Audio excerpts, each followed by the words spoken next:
Aqui com o nosso convidado de hoje para a gente falar um pouquinho sobre esse assunto, que até a gente comentou aqui no Santa Catarina no Ar, que no início aí, quer dizer, no final aí do feriadão de Corpus Christi, terminou com 11 mortes, né, nas rodovias aqui de Santa Catarina, 133% a mais se comparado com o mesmo período do ano passado. Mas quais são aí os principais fatores, né, que colaboram aí para tantos acidentes? Por isso que a gente convidou o doutor José Leles de Souza, que é doutor em engenharia de transporte, né? Seja bem-vindo aqui ao nosso Santa Catarina no Ar. Obrigado por ter vindo. Qual é o principal fator?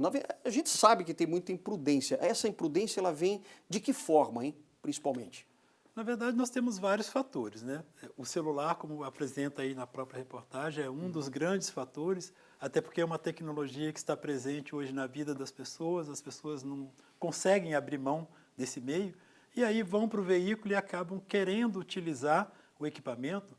E quando a gente fala utilizar o equipamento, não é só fazer a ligação, mas principalmente passar mensagem de texto, ou ver quem está fazendo a ligação, ou qualquer outro manuseio feito, e aí acaba gerando imprudência porque ele tira a atenção do trânsito. Ele deixa de ver, observar o que está acontecendo à frente, na lateral, na traseira, e aí o acidente ocorre. E a pessoa não tem aquela noção de que os meios de transporte é um sistema complexo, né? E que precisa ter essa atenção. Quer dizer, as pessoas às vezes ficam lá na mensagem, né? Achando, não, é rapidinho, eu estou olhando aqui. Mas é muito rápido, né? Falta para eles a noção de que a distância percorrida pelo veículo, em questão de décimos de segundo, ela é muito grande. Então, se você está a 30, 40, 50 metros de um veículo e tira a atenção para olhar uma mensagem que chegou do texto, é suficiente para chegar onde está o veículo, onde está uma pedestre atravessando, e não há tempo de você ter uma reação depois que possa evitar o atropelamento, ou possa evitar aquela colisão. O álcool também é um dos fatores aí que causam muita imprudência? Ele está dentro dessa pesquisa? Sem dúvida nenhuma, e o álcool, na verdade, é porque as pessoas não acreditam que tomar um pequeno copo de cerveja, por exemplo, é suficiente para poder atingir as reações ou para poder modificar qualquer tipo de possibilidade que ela tem em relação ao trânsito. Ela ainda acredita que se ela beber um copo, 2 copos, ou uma garrafa ou duas, ela está em condições boas, porque ela, em princípio, não sente, não percebe isso. Claro. Mas se ela fizer qualquer teste, um teste que é vinculado utilizando equipamentos necessários para poder fazer a verificação de como ela perde percepção, ela vai perceber que o álcool é algo muito perigoso quando se trata de E vai se assustar com isso, né? Vai se assustar sem dúvida sabendo dessa realidade.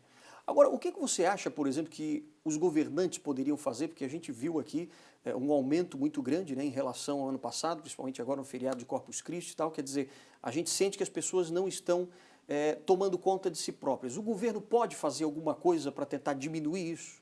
Na verdade, ele pode e deve, né? Porque normalmente a gente fala muito na questão da fiscalização e ela é muito importante. Se pudesse ser de maneira mais contínua, seria importante. Mas o principal fator que o governo pode intervir é no processo educacional.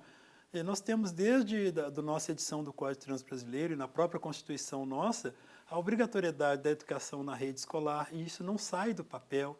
E é importante para qualquer tipo de mudança de cultura que essa educação seja contínua, além da implementação de campanhas educacionais ou de projetos educacionais que não sejam apenas sazonais, ou seja, só em época de Natal, em época de férias de julho, mas sim ao longo de todo o ano.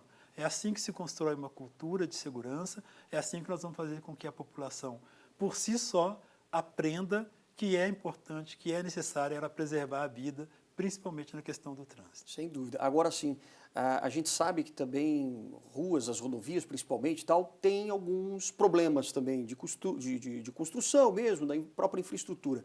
Você acha que também pela experiência que você tem de transportes, né, isso também influencia na questão do número de acidentes ou é menos?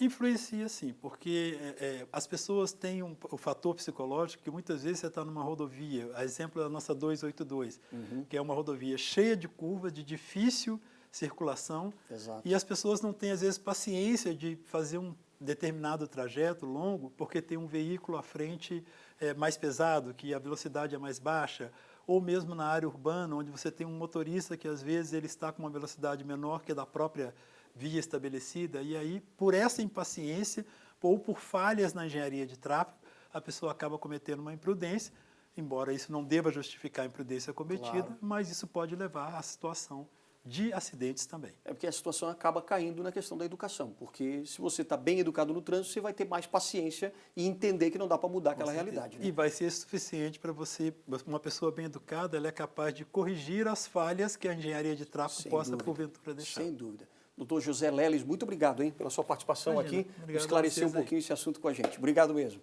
Ótimo dia para você.